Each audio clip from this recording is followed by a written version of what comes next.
Welcome to The Conscious Creative from MuseWorks Audio.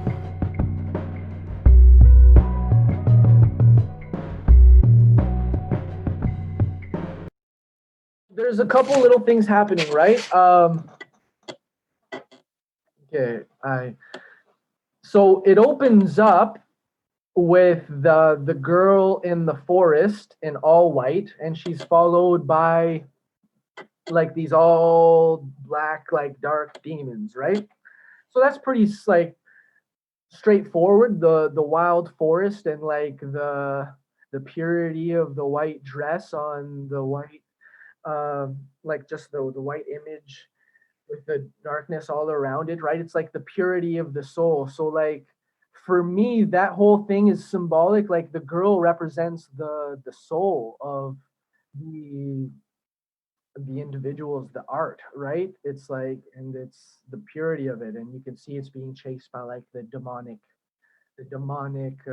fingers, the demons, or whatever, you know. So it's like they're constantly lurking about and hovering, right? And the video starts with her, and I think the first shot, if I'm not mistaken, is like her closing her eyes, right? So she's actually like, it's like the soul's going to sleep, and when the soul goes to sleep, uh, the demons stalk, and then we come into humanity, right? So now we get to our characters, and the characters. If you notice, everything works in threes, right? There's the one pure soul followed by the two demons, right? And then we walk into a meeting as a crew of three, and we have one guy sit down, and you've got two guys over his shoulder. And on the opposite end of the table, there's three guys there. There's the boss sitting at the table with the two guys over his shoulder, right? So you see these parallels with the threes. And there's what happens in the at that meeting is there's like a contract thrown our way, and we didn't get a shot of the contract in the video, but the contracts actually had a big symbol on them as well. And it was the symbol was just a circle, like a ring. It was just like it looks just like a circle, but the circle is actually symbolic as a ring. And in the ring, in the middle of it, was a picture of a fleur-de-lis, which symbolically was known as like the devil's flower, right? So, and it's the devil's flower in the middle of a ring, and that was the symbol on the cover of the contract that the devil had just handed us, like the businessman, the mobster, whoever he is, the mystery group that handed us the contract. So he handed us a contract with the ring with the devil's flower in it. So he's asking us to marry him in a sense. He's asking us to go into business with him. But we didn't get the shot of the actual contract cover in the video. It didn't make the cut, which is one of my only like little regrets. But anyway, but you still see that there's a contract or some papers presented to us, and the meeting ends with Kelvin, who's at the head of our table for us. He throws the contract at him, and we walk out, right? And then the second meeting, the second shot is us, the three of us, me, Kelvin, and Ryan. Now we're in our own meeting, and it's the three of us sitting around a table having a meeting.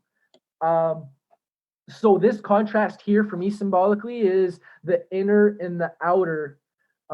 It's like another parallel of how things work internally as well as externally, right? Like as above, so below, like what's in you will be reflected outward, right? So it's like the internal meeting, and you can see in the meeting, things are a little heated. We're kind of like arguing in this meeting, right?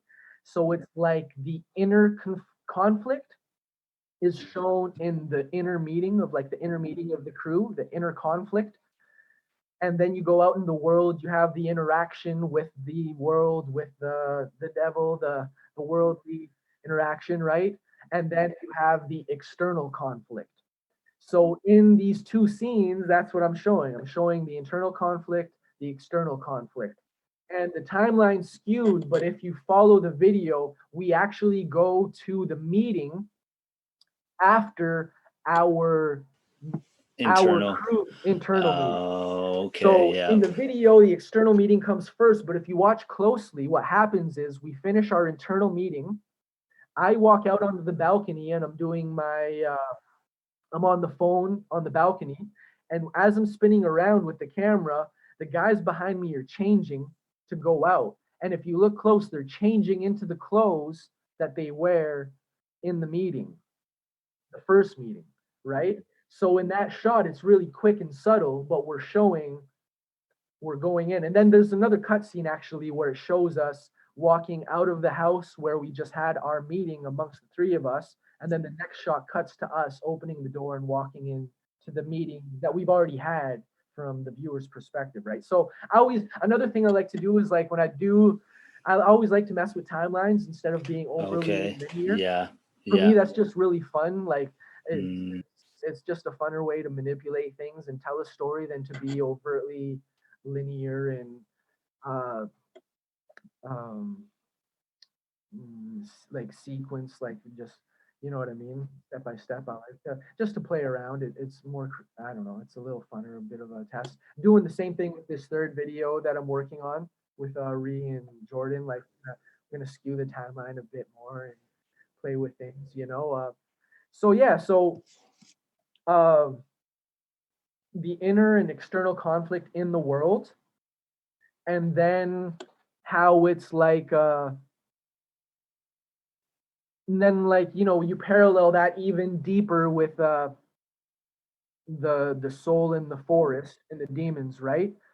And you know there's the beautiful shot of her dancing by the tree like in slow motion as like the demons hover, and you know that's just like some beautiful imagery, as well as like just some you know real uh generic symbolism of like you know the beauty of the soul dancing while the darkness looms, so to speak, you know. And at the end of the video, just like the beginning starts with her actually closing her eyes, and then everything happens after that. The video ends with her opening her eyes, and that's the classic symbolism of like you know a reality as a dream. Like this life is a dream that we're passing through, right? And yeah, the reality of it is the soul, that's the eternal, right? And the way we play it out now and the characters that we are in this life, that's the dream, right? So subtly tell that by the soul goes to sleep, play plays out, we have the internal conflict, the external conflict, we make our decisions to take our stand, you know, because so to speak in the video we take our stand and we don't sign the contract, right? And then you play it out like that, and then you wake up from the dream and the soul's all that's there, you know. So dope, man. I'm that's the so glad you story, broke yeah. that down for me, Yeah. man. Oh, respect, yeah. Yeah, so cool.